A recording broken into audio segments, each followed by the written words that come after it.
What is up, everybody? Welcome to The Stack. I'm Alex. I remain Justin. I'm Pete. And on The Stack, we talk about a bunch of comics that have come out this week. We review them, and we offer harsh and fair opinions. Let's be honest. We're fair. Don't promise We are any fair. of that. Don't even As set well as us a up for well-reasoned failure. and well-planned discussion where we delve into each book, and we never make jokes. Let's say we said fair and balanced before Fox News did, and now that they've abandoned it, we're taking it back. We're fair and balanced.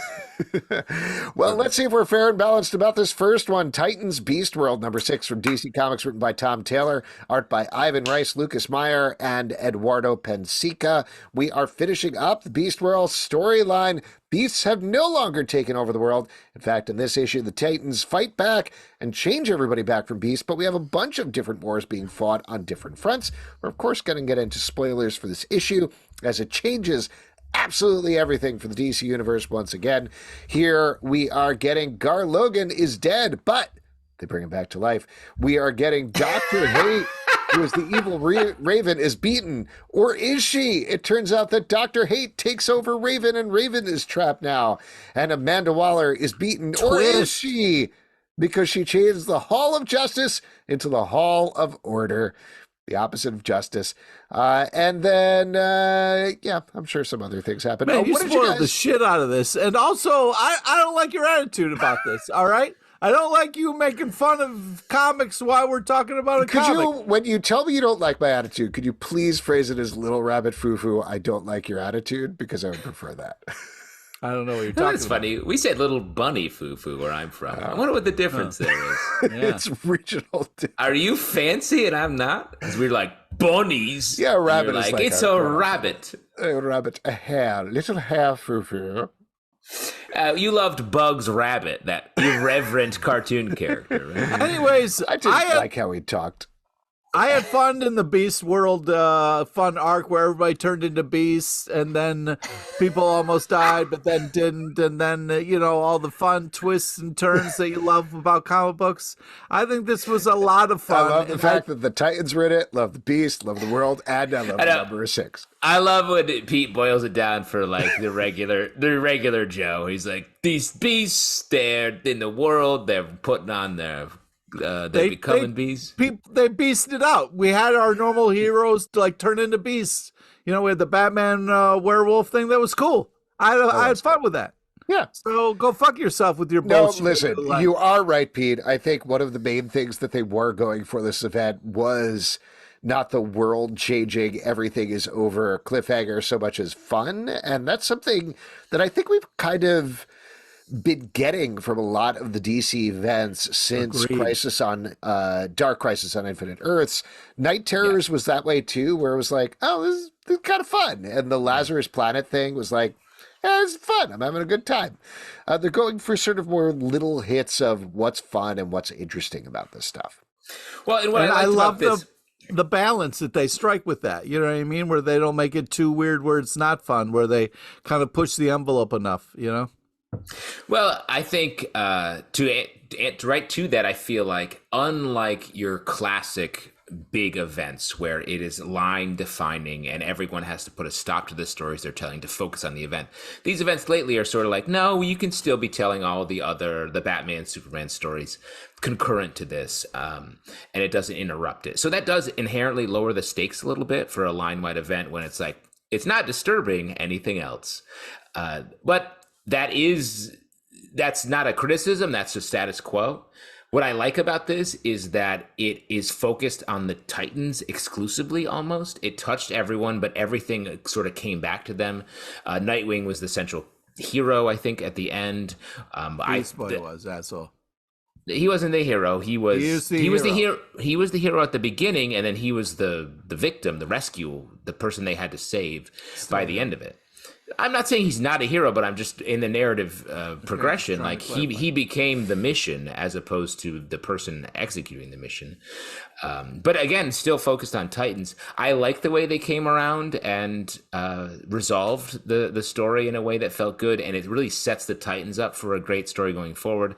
Though I do think we're setting up for a Justice League Waller clash, right? Not necessarily a Titans Waller clash. Conversely to what I just said, one of the things that got me kind of excited here is the idea that DC is doing some serious long-term planning with their storyline. Yeah. Like, we've talked a lot about how Amanda Waller is overexposed in the DC universe.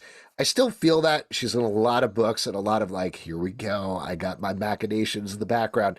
So it's a little too much of her, but at the same time, one of the things that got me back into DC Comics was hearing that they had spent 2 years slowly seeding, if I remember correctly, it was Infinite Crisis back in the day, where just like putting little dots of things.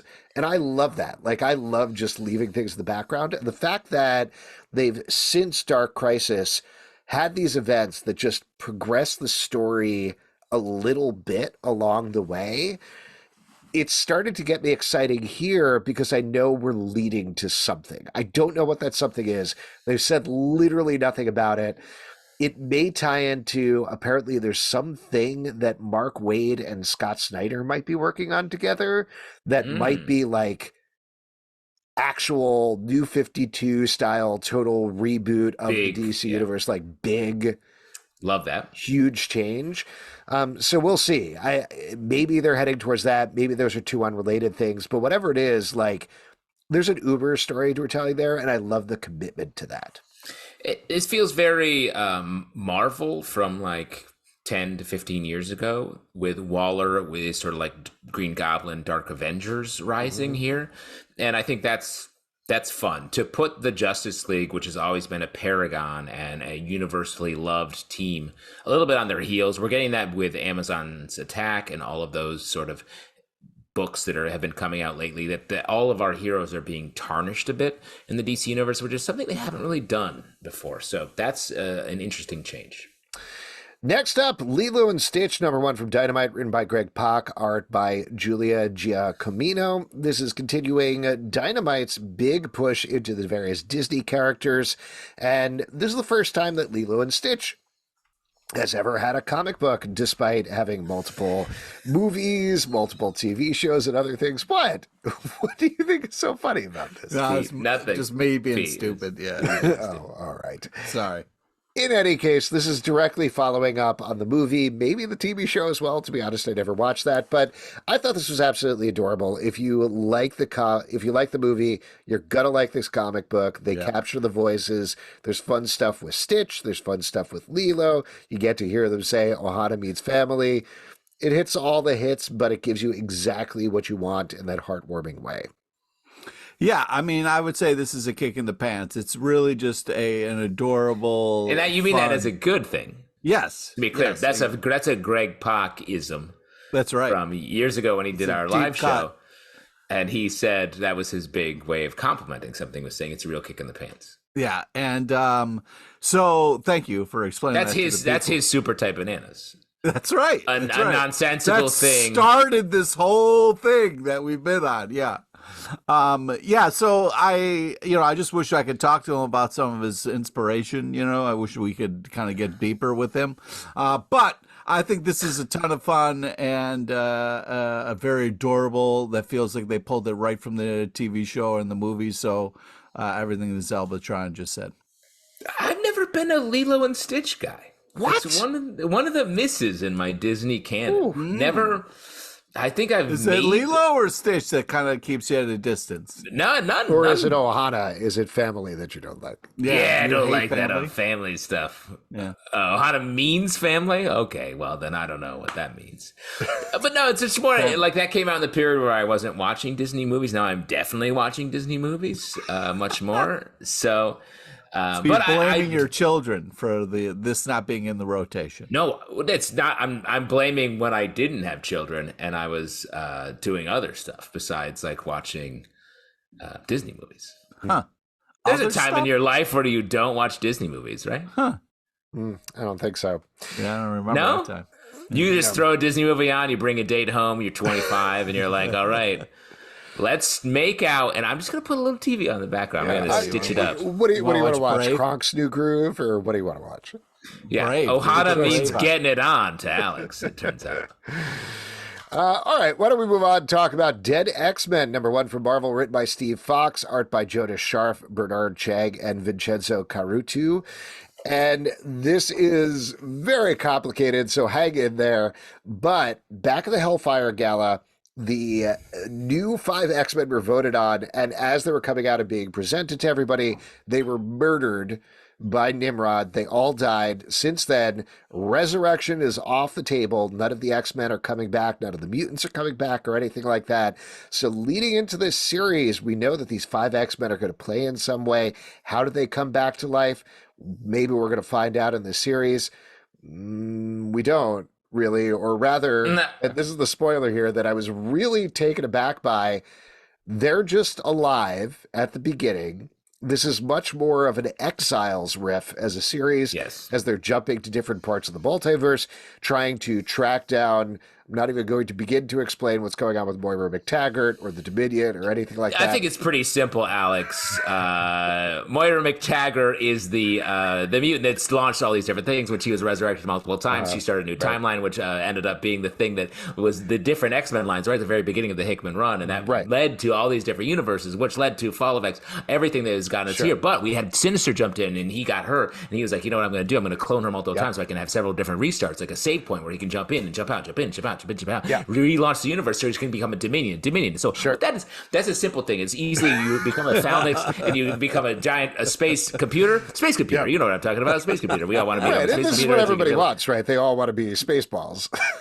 They want to be Spaceballs. That's what this Mr. Sinister's secret was. And I'll tell you what, that's not anything we can question. We're not questioning why being a space computer is Spaceball. Spaceball is something we all want to be, so why would we ever question what this thing is? So anyway, what's happening here is just all these different X-Men who are dead, but now they're alive. We don't know why they're alive, but they are alive. They're not the X-Men we want, they're X-Men we have. What they're going to do is they're going to go to a different universe. They're going to try to find a different Moira McTaggart universe where they can go and become that universe, track down her so they can restart it and find a way to beat the Dominion before the Dominion becomes the Dominion. Easy. Yeah, there you go. Thank you for explaining that. Really literally, that was just reading the opening matter. Okay, so here's what I want to mention about this book. So I have 2 big thoughts about this book. One big thought is going in, I was curious to find out how are they going to bring back these X-Men since Resurrection is off the table. The whole cold open, I was like, they're not referring to this at all. It has to be at some point in the issue. And then what you just showed off is the recap page, which explains how they came back, which is basically that Professor X and Rachel Summers in the future were like, we need an X-Men team. Bring back the dead X-Men team. Now they're alive. Here we go. That's the whole explanation. And that part I was like, what? That is too little, too much at the same time. The other thought I have in the other direction, just to say something positive, is I love Exiles. If this sticks with them just jumping through the multiverse, trying to track down Moiras and do stuff, great. Super into that. Agreed. Like, I think the run-in for this book and the page that just listed the setup, I was like, this is so intense and unnecessary. Because what we want is just like, hey, I picked this, because the rationale is actually really good. There's a little bit of text page where they talk about like, Rachel Summers like, I want these X-Men. And Professor X's like, those shitheads? And she's like, yes, I want them. And he's like, okay, it makes sense because they will be under the radar because they're not Omega mutants, and they're still good enough because they are X-Men and they have a specific power sets that we need to capture this Moira. And so I was like, yes, that's what I want. Crack team of underdog X-Men that come in and encounter a team of Starjammers where Juggernaut is like a cool teen with cool hair. You got grown-up Lockheed. You got Sunspot, who looks like Mr. Fantastic. I want all of that. So my big note here is just simplify the front end and give us this like mainline shit that we're dying for. It's like the Jason Aaronification of this X-Men era, which I'm here for. Wow. I just want to say, Steve, I wish the X-Men were dead, Steve, and we could kind of move on from this nightmare. You were just hoping this is like a series of gravestones in this book? Yeah. So just to review, Titans Beast World #6, you love the focus on the Titans and the beasts of the world. Lilo and Stitch, you love both the characters Lilo and Stitch. And Dead X-Men, you wish the X-Men were dead? Yeah, because what is going on in the X-Men book? Yeah. This is insanity. who? I mean, It's to like, be fair, you're right. You know You're what right, we need Pete. to do is triple down on this Moira Yes. McTaggart shit, because that's what everybody wants and is loving it. What are we doing, man? No, I to the point I was making earlier, I at least partially agree with you, just in the sense that I have read all this stuff. I kind of understand all this stuff, but this was a level too far of like, It shouldn't why be do you this need hard, this, man. Moira? It felt like, maybe I'm wrong, but it feels like we skipped an issue. It feels like maybe this was supposed to come out after Rise of the Powers of X #2, which would explain a little bit of what's going on. Because the place that we left off there was they were like, we got to go back in time before Moira McTaggart got her mutant powers and suss this out. In this issue, they're like, we brought back 5 X-Men, even though that's something we've said explicitly we can't do. They are trying to find Moiras from different timelines. For what reason? I'm not honestly 100% sure, having read the whole issue. And also, Professor X wants to go back in time and talk with her versus shoot her in the face, which was the implication of the last issue. So again, it feels like there's a couple of steps that were skipped there, and I don't know if we're going to get them in another issue or not. Well, what they need to do is, to say it more slowly, is they need to get to a Moira, and Prodigy has a passive telepathy, so he can pull from people's brains without it being the more aggressive type of telepathy. And so he needs to pull all of the information about her lives so that before she is killed and the timeline resets, so they can try to stop it from going toward the Dominion phase. Where Do you think you're Sinister making becomes sense right now with what you're saying? Do you think that sounds fun? I'm saying or the worth right words doing? of what this story is, and I'm saying it This is slowly not than I fun. did earlier. It is. I'm saying I agree with you. It's overly complex, but the back half of this issue I think was fun, and this is what I want. I want the A-team of X-Men coming There's together to do an literally impossible mission. X-Men named Random. Like, they couldn't even. There's a dude and his name is Random. I love Random X Factor character from back in the day. He can that's make guns with his hands, pre-Krakoa. Pete. That's you love that Pre-Krakoa shit. era. That's pre. I was like, they're just making up fucking shit. They can't even. I felt like. To your like, point, this book they needs can't to be even be traveling the bothered to multiverse name- to find the robot lady to stop the evil space ball. That's what they need to boil it down to. There's a little too much going on. Is it just me, or I'm tired of X-Men keep coming up with this baby Hitler problem? It just seems like X-Men stories go around, then we're like, ooh, we kind of do this. We should go back in time and kill a baby Hitler move. And why does it keep happening? So you think your end game is Hitler becomes one of the X-Men?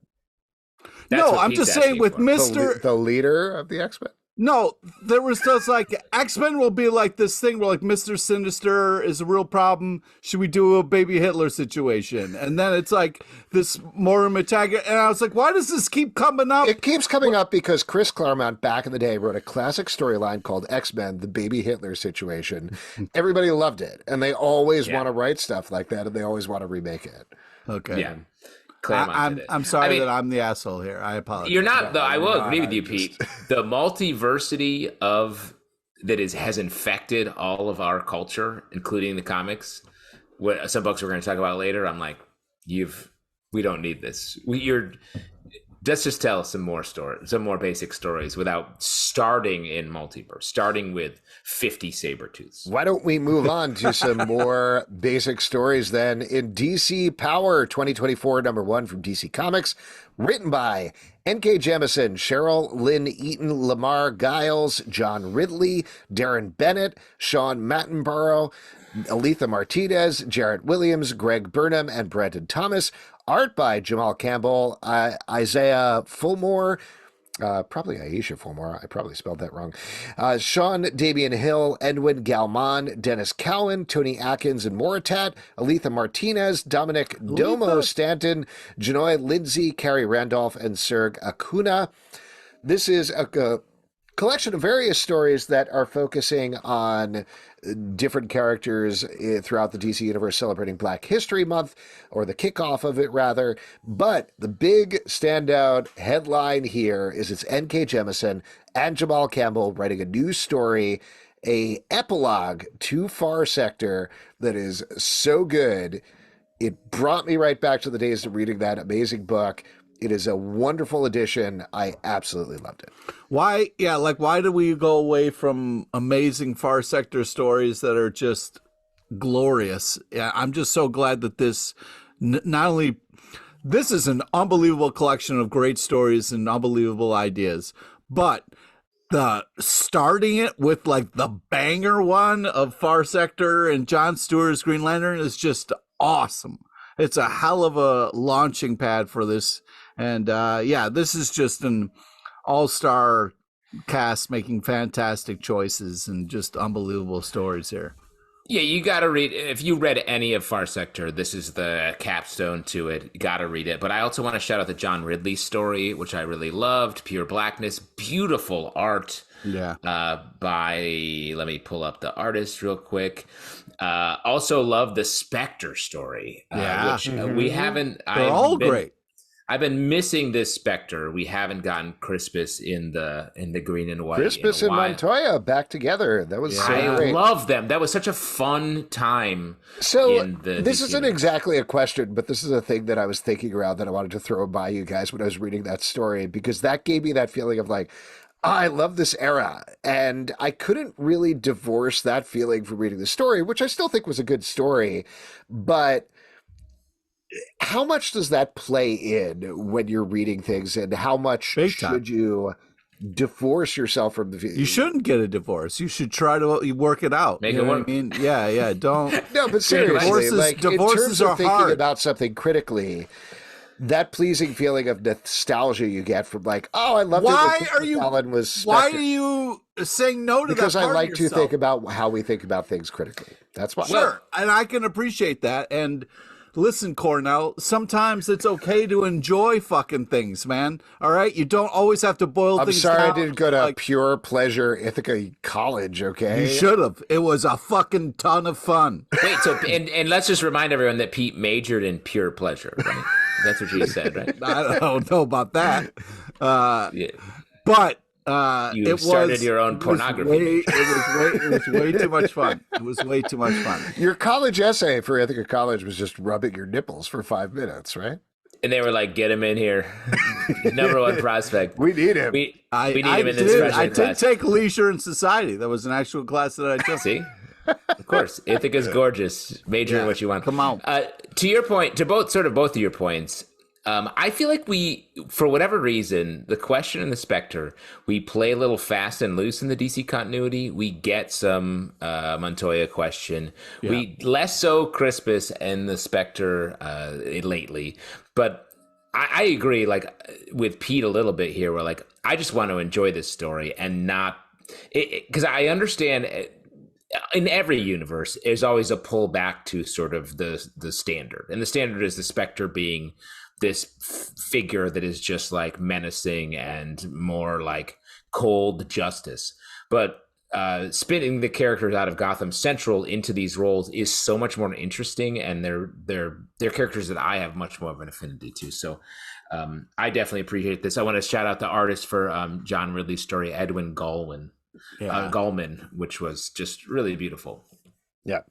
And sorry, I'm honestly forgetting. I know that the Brandon Thomas, Carrie Randolph, Sergei Kunis story, that was the last one. Which story was that? Because I'm completely forgetting.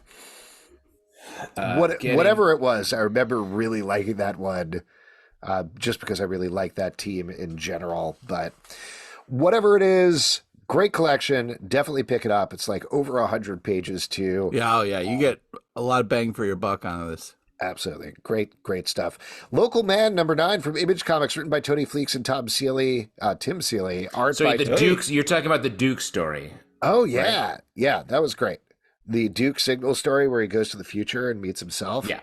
Awesome. I love that, and I love a good Carrie Randolph art as well. Yeah.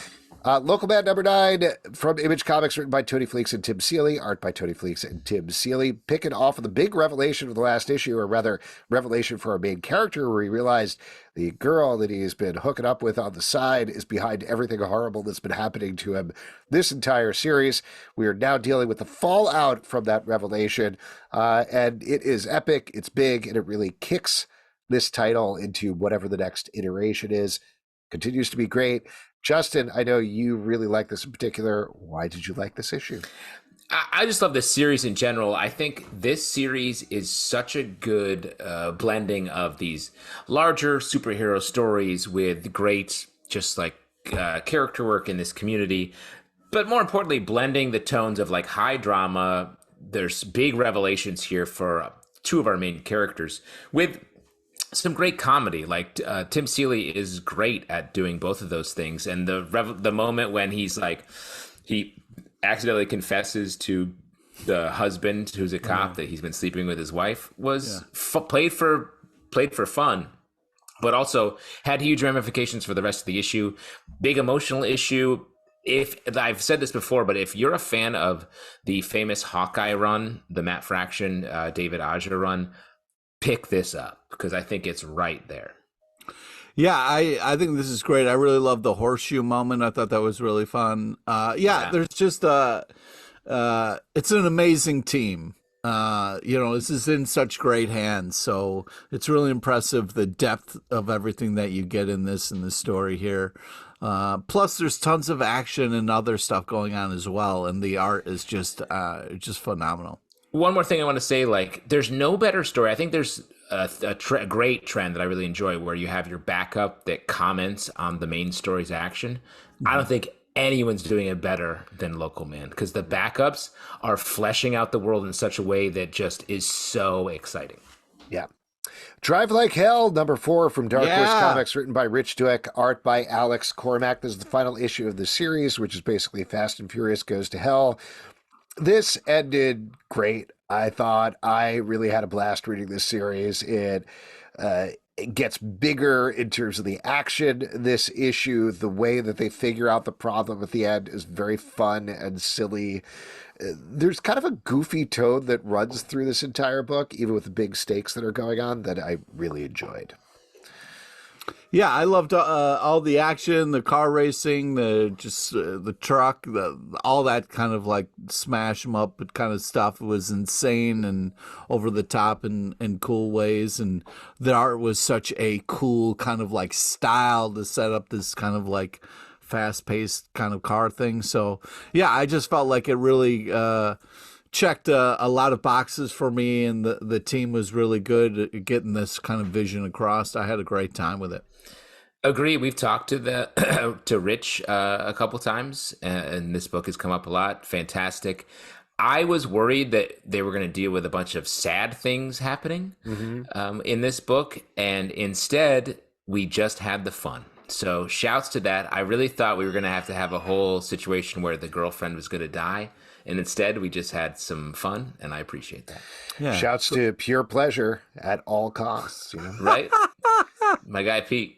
Avengers, Inc., number 5 from Marvel, written by Al Ewing, art by Leonard Kirk. This is the final issue of this series, the final abbreviated issue, even though they did finish up the story. We've been following a detective agency with out-of-costume Avengers run by the Wasp. Turns out her enemy in the background was none other than Hank Pym, the original Ant-Man, who is putting together a new lethal legion to try to stop Ultron, which has infected his brain. It's a little complicated, picks up on a couple of different storylines that have run not just through Al Ewing's work, but also a very long history with Hank Pym as well. And mild spoilers here, but we end up with a new iteration of Ultron. We end up with a new status quo for Hank Pym. We end up maybe with a new team of Avengers at the end here. I will say I was really in the tank for the series, and I still think Leonard Kirk's art is great. The action is very dynamic throughout. Al Ewing knows his way around a story. But man, you could really feel that they reduced this from 10 issues to 5 issues. And it's such a bummer that more people didn't read this, because I would love more original ideas like Avengers solving noir mysteries. And that's not what we got. We got that for 3 issues, and then it very quickly wrapped up. And that stinks. Well, I mean, when you say it like that, now it's not fun to talk about. So thanks a lot. But yeah, I thought, first off, the the inking and the art style in this was such a cool kind of vibe and tone for this book with all the action and kind of, I just felt like it did such a great job of kind of sucking you into this different, a little different than what you're kind of used to when it comes to kind of Marvel art. So I really appreciated that. Yeah. And I just felt like, you know, it was just like a big, fun kind of action thing that, you know, I mean, maybe was smashed together, but I appreciated all the action at once. You know what I mean? I felt like it was very economical. The whole time I was reading this last issue, I was thinking about you, Alex, because I know how much you love this book. And I actually thought it was nice. They brought it to a nice close. Mm-hmm. I don't know if anyone will follow up with these threads, but this is the first time I've really enjoyed where the Wasp took center stage and was able to be like a real leader in recent Marvel continuity. So that was cool. The idea that someone's going to pick up and be like, the character I want to deal with, Uncle Mark, who's Ultron, sort of. I was like, I don't know if we're taking this thread to the next level. Well, we'll see. I mean, Al Ewing has shown that he went from a Ant-Man series to a Wasp series to this series, which is a direct sequel to that. Maybe he's got more in him. Maybe we got Uncle Mark is coming. This guy loves bugs. Loves bugs. Batman and Robin 2024 annual #1 from DC Comics, written by Joshua Williamson, art by Howard Porter. In this oversized issue, Batman and Robin go on a good old father-son bonding road trip. They go camping, and nothing bad happens to them, and that's pretty much the end of the issue. Go fuck yourself, man. No, I had a blast with this, and I don't appreciate... Why go fuck yourself is what I'm saying. There's no reason to go... He was like, this is not... No, this is... No, I was making a joke about how, of course, things happen to them. They're Batman and Robin. That's what comics are. Yeah, they're not going to have an issue where they go on a camping trip and nothing happens to them. I was joking with her. Let me ask you, Pete, did you really think that Alex thought nothing happened in this issue? No, but I think that he was being cavalier with how they were like, we're going to go and rough it. We're leaving our weapons and stuff at home, and we're going to That's literally the premise of this comic. I know. And so what I'm saying is I thought it was a fun idea, very well executed, had a touch of sweetness to it. I love when Batman is a big softie when it comes to Robin. So I thought this was adorable and a great kind of bonding time for old Bats and Robbie. And so I didn't like the undertone of what he was doing there. No undertone. I think there's no undertone. I think Alex liked this issue. I did. I also like this issue. The Howard Porter art is really nice. Joshua Williamson, just great at getting into a boots on the ground character story that is both sweet and action forward. Let me ask you guys, what's your experience camping? How hard have you guys roughed it lately? Oh, well, lately? Not lately, no, but as a kid, you know, my dad had like a scoutmaster that he was all about, and this guy was like all about. Well, he was kind of like a father like a figure nemesis? to my dad. No, he was like a father. He was figure. a dad's dad. Yeah, and so he would like go and drop them in the middle of the woods and then drive away, and they had to like figure out, forage to get kind of shelter and food and all sorts of crazy stuff. So I got all sorts of insane stories. So when we went camping, and we had like canned food and stuff like that, my dad would complain, but my mom was like, the kid's got to eat, Bill. Come on. Because your dad would be like, I'm going to eat this squirrel's head. Yeah, he was like, I'm going to go fishing for, food and, How did he do? Did he have any canned food, or is he fully sustaining on the land? Oh, he had some canned food. Yeah. Did your dad to participate in the TV show Alone? Was he a contestant on the... No, but he was the dude was the real deal. Like he could hunt fish the whole night. Should we do Alone, the three of us? Naked and Afraid? Is that what not Naked and Afraid? Oh. We are that already. We're already that. Alone is where you go in the woods and you have to like survive for as long as you can. And if you almost die, they take you home. Oh. But you're glamping at the same time, right? Like, Nope, it's you're like a not. glamp. There's you have very some little kind glamp. of camping story queued up for us here? Or? Yeah, that's Neat. the thing. It's No. like I could say my experience with camping, but this is 100% a trap. I know this is a trap because I grew up in a tent. Yeah. This is how I'm the I grew up coolest. in the This is woods how of I'm the upstate most New camping. York. I have no trap. I'm I just had curious. drink well water. I have no teeth. I'm sitting at a campfire right now. Yeah, that's right. What is this? What is all this inside stuff? This machine that makes coffee. How does that work? I just eat dirt, and that gives me energy. No, we used to go camping all the time too. Usually, like my mom didn't really like to go camping. As Central far as I Park? remember. Yes, yes. When I say camping, I mean we would go to the Museum of Natural History and look at the animals in there. That's camping, right? That's no, The it's room very that's like a different. little bit darker than the other room. It's terrifying. We used to go up the Adirondacks all the time. Yeah, no. I honestly don't know where we went, but we go a lot with like my dad and my uncle, and my brother eventually.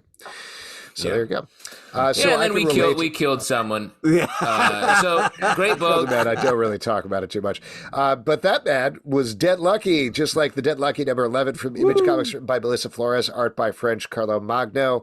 We are following a bunch of different characters in a futuristic version of San Francisco as part of this massive verse series. Things are getting real complicated here, I got to say. Yeah. There are, I like this book, but there's a lot of characters. And maybe you guys had an easier time following the action here because I'm starting to get a little bit lost.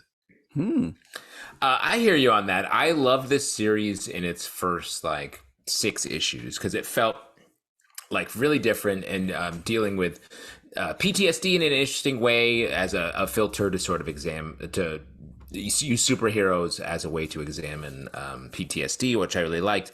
And then, yes, it's gotten a bit complex with some of the world building. I thought the back half of this issue, though, really is getting us back to a big confrontation where maybe we will sort of be able to bring these themes together and cut through sort of the more complex story that has been adding up. Yeah, I hear what you're saying. This did have a lot of badass fighting in it, which I really loved. And the art is just, very enjoyable. So, that was cool. Well, why don't we move on to another book where the art is very enjoyable. Somna, number 2 from Distillery, written and drawn by Becky Cloonan and Tula Lotte. We actually missed the first issues of both of Distillery's big books, Gone by Jock and Somna by these people that I just mentioned. So hopefully we're going to try to catch up with them because I do think what this publisher is doing is very interesting. They're doing limited print runs of things. They're doing them. You could buy limited digital runs as well, which gets into all sorts of issues I'm sure we could talk about at some point. But here, the idea of this book is it is set around Salem witch trial times, I guess we can call them. We're following a woman who is married to a witch hunter who has previously had to put down a witch in the previous issue. Meanwhile, she herself is having nightmares or dreams about a demon or the devil who is visiting her as night, is becoming increasingly sexual as it goes. This demon or devil might be visiting other women as well. Maybe it's real, maybe it's not. And that's what we're following up on in this issue as things get even worse in this tiny little pre-colonial town. What'd you guys think about this one? I love this. Don't read it in public. I love this. This is the different art styles that are blended here between the dream world and the reality of our characters here. I thought was fantastic. The story's great. It's a story set in sort of the Salem and witch world that feels different. It feels more intimate and more sort of in the room than so many stories like that. Feels like you're just observing and it's very moralistic and whatnot. This feels is character driven, and I really like sort of riding along in the whole thing. It feels like not the Scarlet Letter when you read it in high school, but the Demi Moore Scarlet Letter, like a little. little more, a little more scarlet. I mean, you guys tell me. I mean, do you guys have conversations with your wives about like if you have sex with the devil in your dreams, does that count as cheating? Because like I feel like you can do whatever you want in your dreams, but when you walk in the door and you see your wife naked, dangerously close to a fire, clearly getting fucked by something that isn't there. At that point, you got to be like, hey, this isn't cool. Like, dream fucking's one thing, but like, No, we're pretty open. We have a throuple / open relationship with the devil. So really? Devil's your wife's hall pass? Yeah, mine too. Is that a red flag or a beige flag? Well, it's definitely the devil's my hall pass. Involved, yes. I will say on that moment, and this is a spoiler for the end of this issue that but you already mentioned it, Pete. That moment is very dramatic, but it also was very funny trying to think about, like, I absolutely thought about it in a modern context. You walk in and your wife is like sort of distended. Sex. Mid-sex with the devil. Mid-sex with nobody, completely naked in front of a fire and being like, oh no, the devil has my wife. I was like, buddy, I got some news. Just from a fire perspective, she must have just loaded a bunch of logs on it because that fire is raging. So you think the devil is like... No, I think when the devil's the flames go up, I don't think she did that. I think the devil's the devil's having sex and also managing the fire. No, I think anytime a devil is close, the fire is going to go up. I'm stoking 2 fires. I mean, we've all walked in on a partner who's naked, having sex with a devil. We have? So, yeah. We all have? We all have. Is that something that's happened to you a lot? Yeah, and so then what happens is okay, tit for tat. I lay down in front of a fire and I'm like, all right, come at me, somebody. You just lay there and say, I'm waiting for an angel. With a sexy female fox from Robin Hood. Dream. That's my hall pass. Maid Marian, my dog. Let's go. Too much talk about how sexy Robin Hood the fox is. Not enough talk about how sexy Maid Marian the fox is. I mean, they could both be sexy without. I mean, that's why they get together. They're sexy. We need to. I don't know what's happened anymore. I'm not sure. This is a absolutely gorgeous book. We have 2 artists at the top of their game. It's unbelievable. Giulia Giacomino, if you haven't seen her work on Barnstormers and other things, absolutely phenomenal. So Becky Cloonan, I just wanted to shout out in particular as somebody that we've followed through so much of her career. She's doing such interesting things with the angles in her book and the characters. There's a little bit of clearly she has her own style, but there was a little bit of the main character that feels to be a little Gabriel Rodriguez she's channeling at certain points. Yeah. And there's some angles, some specific panels with the statues in particular that feel very Mignola-esque to me as well. So again, Becky Cloonan, very much her own artist, doing her own thing, but I feel like she's shouting out different things at different points as well. It's great to see these 2 people working together. It's, again, gorgeous looking book, very much adults only. But like you said, it's taking a very different look at this. The characters are interesting. I'm really curious to see where this goes. Last thing I want to shout out the colorists, Lee Lowridge, D. Conniff, and Tula Lote. The colors are fantastic in this book on both sides of the art front, from the Tula stuff and the Becky stuff. It's just really the eye work on the Becky Cloonan pages is so good. Yeah. Spider-Boy number 3 from Marvel, written by Dan Slott. Art by Paco Medina and Ty Templeton. I'm crying because I love it so much. This is 2 stories of Spider-Boy. In the front story, we are getting him dealing with being poor. And in the backstory, he's fighting alongside Thor, so it rhymes, so that's fun. Poor and Thor? Poor and Thor, yes. I really enjoy this book. This is a great all ages book, like I've said with the previous issues. But one thing that I'll quibble with a little bit, I think Dan is riffing off of the classic Peter Parker never having enough money for stuff in the front story and what he's doing with Bailey Bass. When it's Peter Parker, who's a 20-year-old, and he's like, geez, how am I going to pay rent? It's fun, it's like a classic thing, oh boy, what is he going to do now? What pictures of Spider-Man is he going to sell? When it's a child who's like, I don't have enough money to buy my food to eat, it's a little sad. Well, I agree with you. I feel like, we love Dan Slott. I feel like he's playing a little fast and loose with the situation, like playing the situation where like Spider-Boy is literally an orphan who's staying with a family in a homeless shelter. And they're pretty like, I just need some money. I'm just like, there's a lot of information here that feels a little bit mismatched from the stakes that are happening. But having said that, like, I really like the action here. I like sort of the villain that is created / slight spoiler hero. And then the backup, I like this idea that Spider-Boy is a monster as well, that he has to, it takes the Spider-Man, the mythos, and puts it in a slightly different way. And that's nice. That's more interesting to me than some of the stuff happening in the front story. Yeah, Dan Slott's clearly having a blast here, and I'm happy for Dan. And I think the art does a great job of matching the brightness and kind of fun tone. It's almost like a cartoonish kind of look to it, which I think does a great job of matching what's going on. So, yeah, when you open it up, you kind of really feel what you're going to get, and they do a great job of delivering on that. And sure, yeah, if you stop and slow down and think about Spider-Man too hard, you're going to find some sad stuff. So just keep it moving. You know what I mean? No, you can think about sad stuff. Nope, keep it moving. That's what life is. Keep happy, pleasure at all costs. Batman off Pure world. pleasure. Pure pleasure, LePage.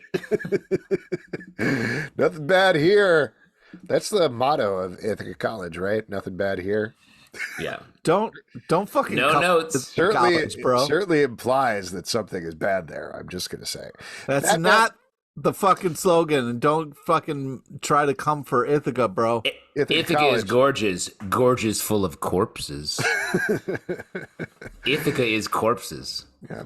Ithaca College, nothing in that barn. Batman off-world. Dude, don't. This is not a fun bit that you're doing. You know what I mean? What are you protecting your alma mater? Are you really? Are you that? There's just you can't come for Ithaca, dude. You know what I mean? Like as a town or as a college? As a college. I would never come for Ithaca as a town. Never. I love Ithaca. Listen, college town bagels. Yeah. You guys fight more about college than anyone I know. And by the way, college, long time ago, my guys. Long time ago. Why is this a top of mind? I just hate this top of the hill fucking mentality looking down to this. What? This isn't upstairs, downstairs. Sorry, what were you saying earlier to the camping section about growing up and drinking well water? How long ago was that specifically? My college was drinking beaver piss in the woods. Hey. And I graduated. I want to talk about Batman Offworld. I love this comic. Great. For number 3, from DC Comics, written by Jason Aaron, art by Doug Mahnke. Pete, take it away. Yeah, so this is just love this kind of Batman training himself off-world, this kind of like quest that he's going on. I love that he's got a giant space wolf with him now. This is just like fun things that I feel like I would do with Batman if I was, like writing Batman. And so I just feel like this is such a cool idea and really well executed. I just think the art and the pace of this is just really great. Batman as drawn by Doug Mahnke as Frank Frazetta in space with a techno wolf is just dope. And Jason Aaron's story, like I've been really enjoying this. Superman Lost has been really nice to see these characters like, I'm in space, I'm away from stuff. I do think it's funny that both of these books, Superman like has sort of a relationship, but then by the end of the book, he's like, no, nothing happened there. And same thing with Batman. He like is about to kiss this girl and he's like, I can't. And I'm like, Catwoman, they're not together. Like what? Can't Batman We kiss were on a break. Girl. Yeah, I want to have romance. I want this romance to happen. Let's go. Foulmouth number 1, written by Stephen. What? No take, Alex? No. I don't really have anything to add other than yes, this book is dope, super fun. I'm surprised that they finished up the main action so quickly and are moving on to something else. But I think that's part of probably what he's trying to say about Batman is the fight is never done. So it's cool. It's Literally, Batman says, I feel like I'm not done here, and no one knows what's happening, and suddenly it cuts to like two evil people who we haven't met before. It's like, oh, okay, Batman, whatever you got to do, my man.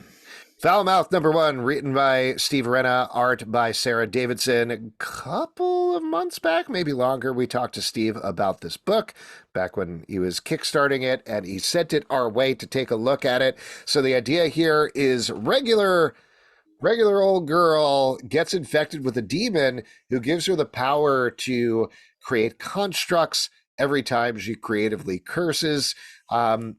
I, even having talked to Steve about it and liked his stuff before, I was like, I don't know how this is going to work. I'm not sure. This is great. This made me laugh out loud several times. I think it's so creative with the cursing and the execution. It builds really, really nicely. And Sarah David's characterizations, there's one battle when the main girl first gets infected by a demon and just has this long tongue hanging out and big eyes that is just hilarious on its own. I thought this was great. Yeah, Green Lantern for swearing. I'm in. Yes, please. Yeah. I think this is a really fun, well executed idea. I love the creative premise of it. It's really just artistically fantastic, and I love the power of swearing. It's fucking awesome. I see what you did there. Anyway, this is great. Definitely pick this up wherever you can. Next up, The Incredible Hulk, #8 from Marvel, written by Philip Kennedy Johnson, art by Nick Klein. It's the final issue of this arc as Hulk teams up with a Ghost Rider from World War II to fight a big evil goop monster that's invading his mind. Pete, you seem excited, so take it away. Yeah, man, I can't wait until the next time I see Philip Kennedy Johnson, because this is awesome. This is just such a epic, cool, badass Hulk story. You have Ghost Rider teaming up with Hulk and just this giant evil monster that they work together to take down. Just awesome. I mean, this is what I wanted. This is the fun of having a Hulk comic, and the art is just so epic and does such a great job of rising to this challenge and making everything look just so badass. Yeah, the art's fantastic here. The leaning into the horror in a different way from the Al Ewing run, I think, is hard to do, and a pleasant surprise that it's going so well. Worth it for the art alone. World Tree, #7 from Image Comics, written by James Tynion IV, art by Fernando Blanco. We are continuing to jump between multiple timelines as we find out more about this evil internet underneath the internet. After not exactly a break, but a little bit of a pause in the previous issue, we're starting to heat things up again with some big revelations. This is a fantastic series with some gorgeous art and twisty-turny storytelling. If you're not reading this, you're missing out. I really enjoyed this as well. There are a lot of characters in this book right now, and we're jumping through into different areas with them. This feels like something. This is one of those books that I'm like, I should reread the previous issue before I read the issue in the stack, because it's really good, but there is a lot to just keep going. A lot like the internet, where you have to really have it all in your head. You gotta start at the beginning. When I hit something new, I'm like, I gotta go back and read everything on the internet first. Yeah, every day I wake up and I start with E-Bombs World and just go forward from there. Wow. What does that banana have for me today? I mean, we've talked a lot about peanut butter jelly time, I say.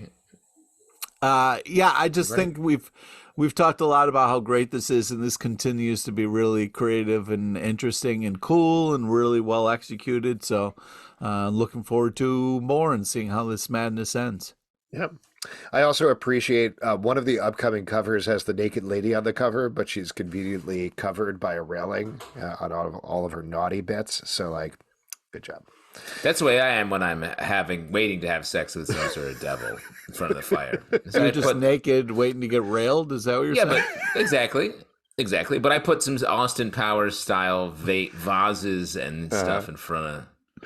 That's from a what it butthole. reminded me of. This book, that's a great comparison. If you loved Austin Powers, The Spy Who Shagged Me specifically, you are going to love World Tree. No. Avengers Twilight, #2 from Marvel, written by Chip Zdarsky, art by Daniel Acuna.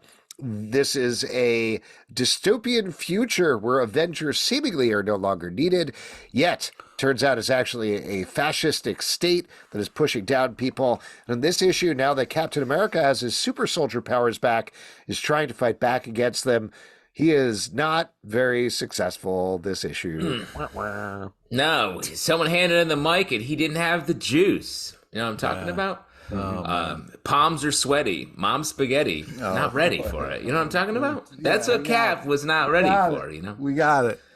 I really like the Daniel Acuna art in this. I think it really helps to establish this futuristic nightmare world.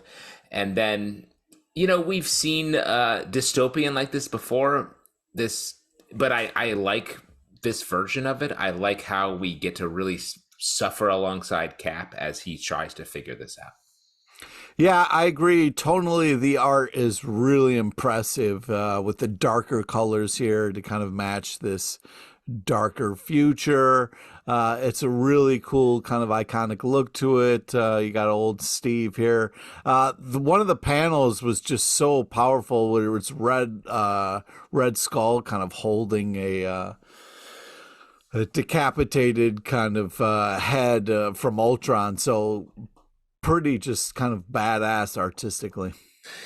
Since you already mentioned the spoiler of the issue, just to jump into that a little bit, I do really like this comic. I think, like you said, Daniel Acuna's art is absolutely gorgeous throughout. It also, not to be too repetitive, but really does match the tone of everything that Chip Zdarsky is going for.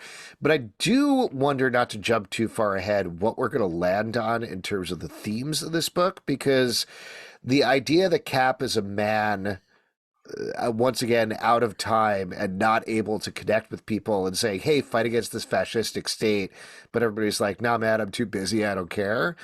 That's interesting and something that I don't think I've seen before. The revelation this issue that it's Red Skull and Ultron behind everything means that maybe we're heading towards like classic superhero fisticuffs, which seems to work against that potentially more interesting and complicated premise. So I don't know. A lot of it is going to be the execution over the next couple of issues. I'm curious to see where it goes. I will say Tom Brevoort in his newsletter hyped up the next issue as, I believe he said, if not one of, maybe the best single issue of Avengers he's edited in 26 years. So wow. That's a lot of pressure to put on that issue, but I don't know. We'll see. Well, that's really exciting because I like the ideas at play here. The idea that in the past, Captain America does a rallying speech. Everyone's like, yes, I believe in America. And I think that's a very topical idea that actually speech is devalued in our current society because everyone's talking all the time on any sort of social media or public network in some capacity. So it has to change. And Luke Cage's speech is like, hey, no, we're just going to keep doing what we do because that's what we do. That's a good flip for Cap, where it actually isn't about being inspiring. It's about doing stuff, something that he also does, but is usually it's more about him being inspiring. So very much looking forward to the next issue. Batman Superman World's Finest 2024 Annual #1 from DC Comics, written by Mark Waid and Cullen Bunn, Dennis Culver, Stephanie Williams, and Christopher Cantwell, art by Edwin Galman, Travis Mercer, Rosie Camp, and Jorge Fornes. We are following a bunch of different stories in the world's finest part of the DC universe that Mark Waid has set up, including some bad stuff coming for the Fifth Dimensional Imps. What'd you guys think about this one? Pete, I think you like this one, right? No, I just farted while you were talking. I think that this, is it weird when someone goes over the line for you? Is it not enjoyable? It's just like I don't know. It's more of a college kind of thing. Boy. Everyone has different lines. Yeah, there we go. Fucking top of the hill over here. Yeah, I just think that it's a fun collection of stories, cute, adorable, kind of like, young them. So that's just I mean, it's fun. It's Mitzelplick babies. Yeah. Muppet Babies. Who gets started that? So yeah, I'm having a great time. The Metamorphosed story is sort of like very dramatic and sad for Metamorpho. I thought sort of a surprising where he's like, oh my. I love this girl, but her dad is a jerk, but I work for him. I was like, this is very much like a sort of Patrick Dempsey movie plot in a weird way. The story I liked and I would love to see more of is the Challenge of the Unknown story at the end. Awesome. Really good. Christopher Cantwell, Jorge Fornes on art, really just to the point of sad. Like, it's really heartbreaking what they're going through, but it's dealt with structurally in such an interesting way. Jorge Fornes, of course, is always breaking up the paddle form in a fascinating way as well. Really, really good stuff. I really like that. Really love that. I thought it was funny in I think the second page of this story. They're like, here we go forward into the unknown. And I feel like if you're on Challengers of the Unknown, you shouldn't really be using Challengers or Unknown in your just daily. Is okay? Yeah, you could throw that. Oh, you could or prepositions. Shit out of stuff, yeah. But if you're just like, what do you guys want to get for lunch? It's like, let's get something unknown. It's like, okay, well, we don't need to always be challenging the unknown. Yeah. You don't talk about what's your favorite shuttle disaster? Whoa. Jesus, guy. I have so many. Oh my God. How could you choose? Anyway, quest number 5 from Image Comics, written by Jonathan Luna and Crystal Wood, art by Jonathan Luna. This is following a quest that several people on. And in this issue, a demon heart goes into a lady. What'd you guys think? Yeah, this lives up to the name. This is quite a quest that they're on, and I hate By the way, it. I just want to clarify: we've all read the issue. Go on, Pete. Yeah. No, I hate it. I have, and you have. I hate it, and I'm sure you guys can relate to this. I hate it. These X-Men truly are dead. I hate it when you. This beast world is full of Titans.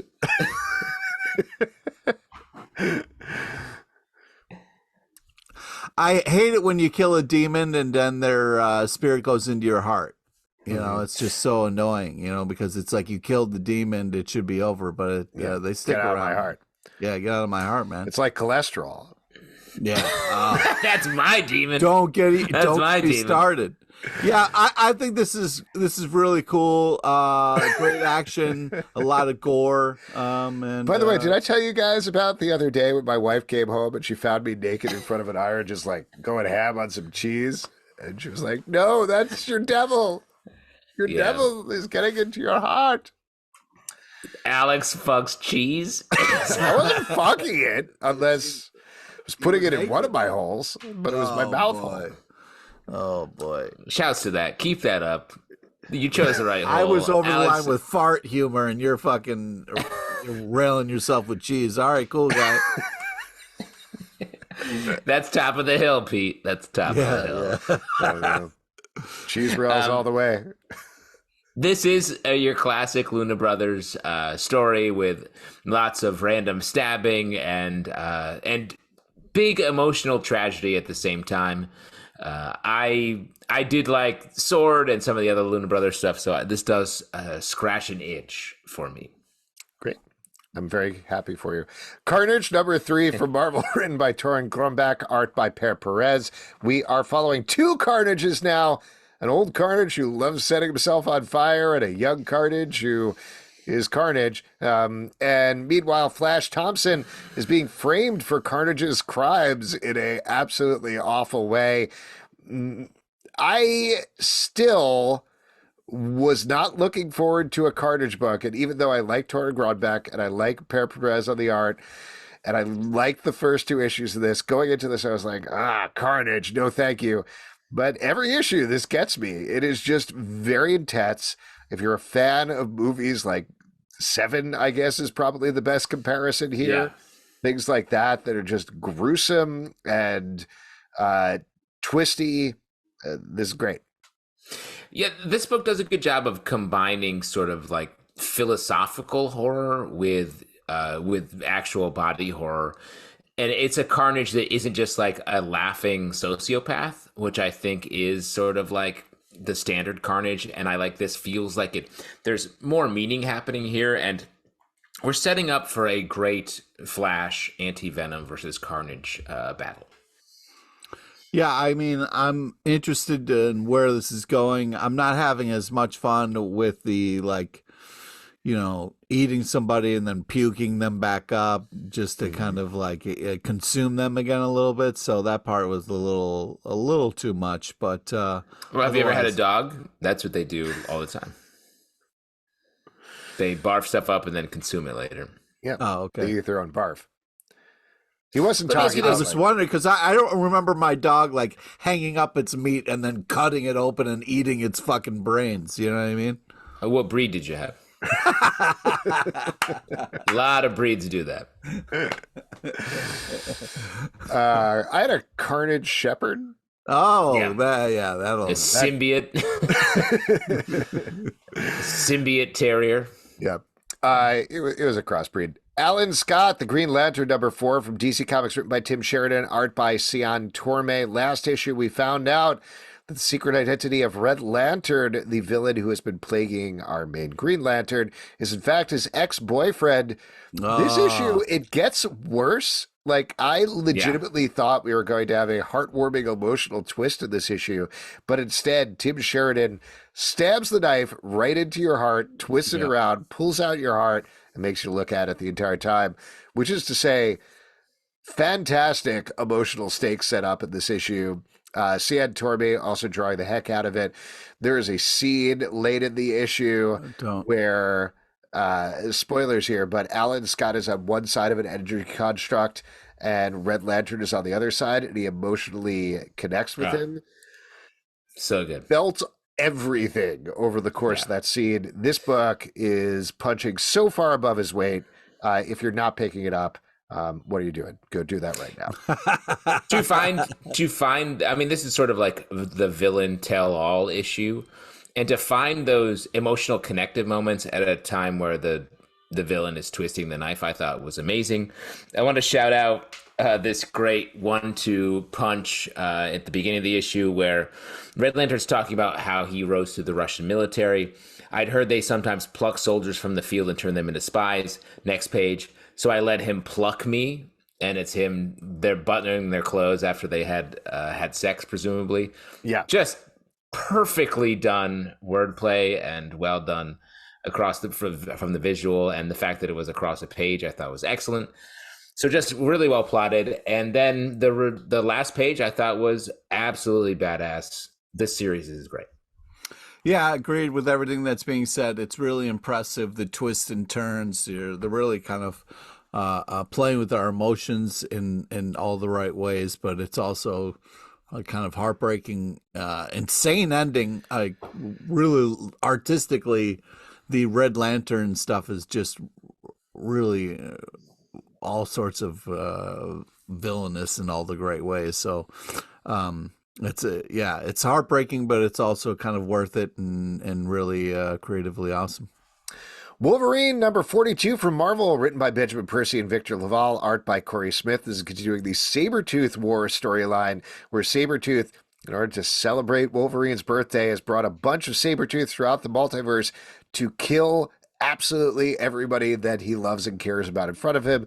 They've already killed Dokken, they've killed Quentin Quire, and now they're coming after everybody else, particularly Laura, aka X-23, but the rest of X-Force as well. How is this going on the same time as X-Force is, I guess, one of my big questions. Yeah. But this is so insanely intense and gross. I mean, which is exactly what it should be given a Sabretooth birthday surprise, like a classic Sabretooth birthday surprise. But this is a lot, and we just talked about Carnage 2 books ago. Yeah, it's really insane. It's first off, it's a little disappointing that, you know, like every year Sabretooth attacks Wolverine on his birthday. So the fact that like Sabretooth got the drop on Wolverine this year is a little disappointing. I understand how he did it. He overpowered him with all these Sabretooths. That makes sense. But the fact that Wolverine was just kind of like, oh, what? Oh, it's okay. Lucy with the football. If like Lucy absolutely ripped apart Snoopy and then showed, I know, but just like have some respect for the reader. 50 headless Lucy's with show and just up be to like, kill. Wolverine, have him know what day is coming. Have him at least like get prepared and then get killed. You know what I mean? The fact that it's like, oh, what? You know, and then, I just was like, come on, man. Like, this isn't the first time Sabretooth has done this. So, like, why are we acting like it is? Pete, Wolverine's busy. Have you seen his Google Calendar? It's insane. He's got layers and layers. I tried to get meetings. a meeting with him twice, and it's like he's in Zooms. He can't remember. It's his birthday. And he has a recurring meeting. Sabretooth is going to try to kill everybody I love, but like it doesn't pop up a notification, so he forgets about it. You know? Yeah, 100%. I do like this. This feels like true end of days X-Men story where they're like, yeah, we did the Beast thing where they're like 10 Beasts and 50 Wolverines. So now we're going to do 100 Sabretooths and I don't know, whatever else. It feels like weird math. It's like story math of like, let's get this crazy. The Laura stuff in this issue, tragic. I actually really like X-Force being here in this. I like the sort of turnaround we get in this issue. The fact that this is part 2 of 12 is insane. What? I feel like this is literally the penultimate issue. Wolverine cuts off through his ligaments, leaving his adamantium bones. He's fighting Sabretooth with like weird soup hands that I'm like, what? How is this part 2? This is the beginning. Yeah. He's got soup hands. Soup hands in part 2? Soup hands. Well, I think that's, despite everything that I said, why I think this is so great right now, because you expect, exactly like Pete's saying, you always expect soup heads.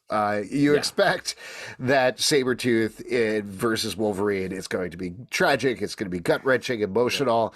So they know that. So they are basically like, what if we write the last Sabretooth versus Wolverine story? What would that be like? And it's not going to be. There's going to be more than them.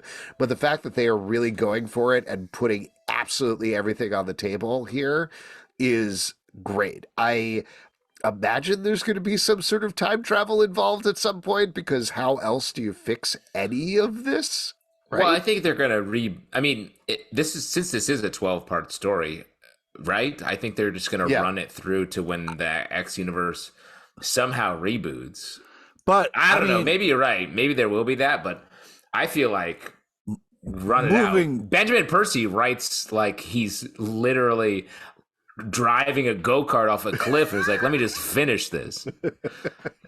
I just think that, like, Wolverine soup hands moving forward is going to be a tough sell. You know what I mean? You think that's the new status quo? He's got soup hands for him? Yeah, because... Well, what if we've never found out his secondary mutation. What if his secondary mutation is soup out of his hands? That would be awesome. He's definitely making a lot of minestrone right now. It looks like he's got pure minestrone coming out of his hand. Nothing better happened to X-23 because she's my goddamn favorite. Yeah. Last thing I'll say, and then we can move on. How Corey Smith is drawing anguished Wolverine is so hard to see, particularly because we've had years at this point of Wolverine being like, yeah, nothing phases me. To see something phase him is like, oh no, this is bad. This also, the claws in the side of the head by X-23 was really awesome. That was great stuff. Yeah. Good stuff. I'm the best there is at what I do, and what I do is put chili out my right hand. Pasta fagioli out my left. Different soups for each hand, or is it the same soup? Yeah. No, it's soup of the day. That's his. Yeah, he's got one nice. soup I'll of the try day. that. He's got Soup of the one day. standard. What's soup du jour? Soup of the day. Ooh, that sounds nice. I'll have that. Great. The hardest question is to ask Wolverine what his left-hand soup of the day is. I would. You don't want to know what my right hand soup of the day is. It's Italian wedding, bub. Don't make me pop my soup. Dark Ride number 10 from Image Comics, written by Joshua Williamson, art by Andre Bresson. We're finally getting to it here and finding out the mythology of this dark, devil-infused theme park where nobody's getting fucked in front of a fire, but several people are getting torn apart. Yeah. Yeah, that's pretty much it. I really like this book. We talked to Joshua Williamson a little bit about it when he was on the show. We did. Yes. So I love the mythology that is building here. I love finding out that maybe the people we thought were evil are maybe not quite evil in exactly the same way. There's some great twists and turns. And of course, Andre Bresson's art, just his creature designs in particular, are so cool. Oh my God. There's a great death in the middle of this issue that is just immaculately done by Andre Bresson. This book, two issues left, I believe, to close out the story. And this has been like so many twists and turns. I've just loved this. Great follow up to Birthright. I hope this team keeps making stuff forever. Pete, too scary for you? Yeah. Okay. Yeah. It's too scary, but artistically, it's really impressive. Deadly Hands of Kung Fu Gang War, number 2 from Marvel, written by Greg Pak, art by Kaio Machado. We are following Shang-Chi as ostensibly he's supposed to stay out of the gang war. He gets kind of suckered into it in this issue. And by the end, the villains aren't coming for him. The heroes are. Pete, what'd you think about this? More not as scary? Yeah, this was great. I kind of really enjoy the Shang-Chi kind of lawyer team up situation we had in this. And she's as foggy. Yeah, that's great. She's foggy if Daredevil was like boning foggy. You know what I'm talking about? Man. You know, there's nothing wrong with that. Anyways, do you think Daredevil has ever walked in on Foggy completely naked in front of a fire, like doing the definitely? Don't you think so, Pete? Did you not hear Alex's question? I heard it. I heard it. And then I bet when Matt said, like, "Oh no, the Daredevil has gotten my partner." Boy. Anyway, Greg Pak's an amazing writer. This is just fantastic stuff. And yeah, I'm a big fan of Shang-Chi, so this was glorious in a lot of ways. I feel like Greg Pak should write a Shang-Chi series. This feels like it's jamming a bunch of stuff. Like, this story is ostensibly about the gang war, but we get a bunch of like relationship stuff that feels like it just feels a little overstuffed when I want this to be an ongoing where we're doing that stuff and then touching on the gang war rather than just cramming it all in, because there's only one issue left of this. Like, I don't think we're going to follow up on his relationship. We might. Ongoing. Maybe, but like it just feels like there's ongoing story elements in a limited series that I wish was an ongoing series. Yeah. I do like his girlfriend's shocked face, the way Kaio great eyeballs. Very funny. Trinity Special number 1 from DC Comics, written by Tom King, art by Daniel Sempere and Belen Ortega. This is a collection of the backup stories about Trinity and the Super Sons that have run through a bunch of books. I think there's a couple of extra pages from Daniel Sempere, but maybe I'm imagining them. I'm not 100% sure. Whatever it is, if you missed that stuff, you could check it out here. I thought there was going to be a whole new story in this, but I don't think there is. It's a nice package, though. I really liked, especially the first two, the babysitting flip-flop, where we get to see Damian babysitting a younger Trinity, and then Superman and Damian, I guess, technically messing up when they're supposed to be sort of paying attention to Trinity. Those are very fun. The art's fantastic. We have read these before, but this feels like if you want to really see the whole Trinity character as a whole, this lays it all out. Yeah, this is great. I really think it's adorable in all the right ways and touching in all the right ways. I thought the jump kick was really fun, and the kind of like, how do you control somebody who is a badass superhero? So yeah, I just think it's fun problems to have and really artistically well executed. Yeah.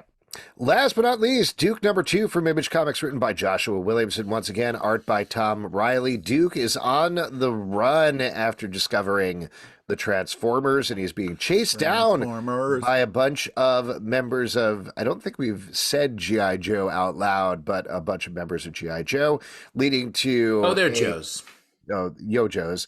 They leading to a surprise character, of course, at the end of the issue, who shows up to potentially team up with Duke. Pete, you seem jazzed. Character we all knew the name of. We saw them. Right? Did you guys know? We all knew. That's what I'm saying. We all knew. We'll count at 3 and we'll all say what it is. No, that would be spoiling. We can't do that. We could never just say that. That would be crazy. Yeah, or do we we'd want to have give to a wait. little spoiler space, and then... No, we could wait 7 seconds for one or more of us to Google it before we say it, though. Yeah, it was the spoilers. It was Baroness, and it was really well done, and I really loved it. The Baroness. So Yeah, she's like... I'm the only G.I. Joe head in this She's royalty, bunch. right? Like, she's royalty. Like, that's her power. Like, she has the power of a lady baron. She's like a Meghan Markle. Wow, you guys are really... Meghan Markle's a princess. Yeah. So she's like below. It's like she works for Meghan Markle. Oh, my God. What She's is like happening? her assistant on Suits. This is just... interesting. I thought it was just really... I'm sorry. Was this character at the end, was she on Suits? That's a great if question. so, which season? I just thought that, like, I loved all the action. I loved the reveal at the end. I'm really enjoying this. Love the rock and roll shout out here. So I'm having a great time. More, please. I'm eating this up. This is just a ton of fun. Let me ask you, this is a hypothetical, Pete, so this isn't real. But hypothetically, if I read that last panel and was like, that's Lady J, am I a bad person for thinking that? Hypothetically. No, you're not a bad person. You just got some characters confused. That happens all the time. What if, okay, hypothetically, what if I read this issue and I got to the last page and I saw the lady there and I was like, that's Baroness. And my next thought was like, I don't know what that means, though.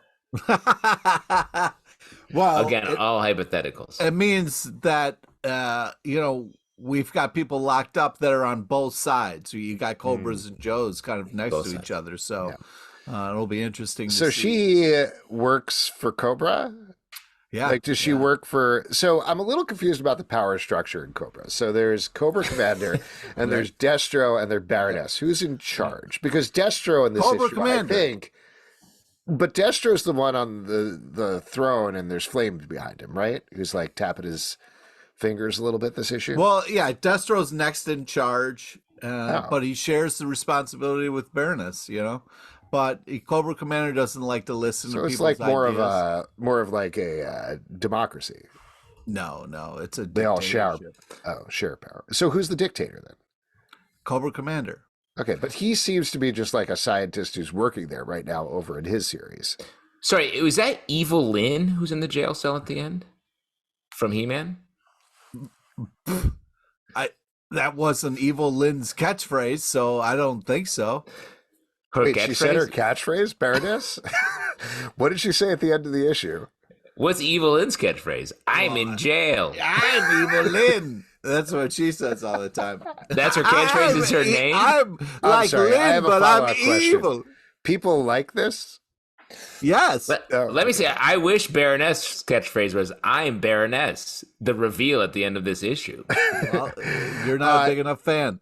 I really like this comic, actually, despite everything that we're saying here. Particularly Tom Riley's art is great. The character designs are great. I did miss a little bit of the conspiracy thriller feel of the first issue here because it was just pretty much straight action. But Tom Riley draws great action, so it's all good with me. I agree. I really like this. I didn't miss the conspiracy. I'm hoping we're going to get back to that. This felt like everyone was calling out Duke for buying into that conspiracy theory, and then it was sort of proven true by what happened. This felt like hey, they're just buddies having fun. Joe's even connecting and getting back together because he got to hang out with Junk Pile and then Junk Pile, you fucking asshole, man. And then Gun showed up. Just let me know if I'm getting these names right or wrong. You're not. Okay. Gun.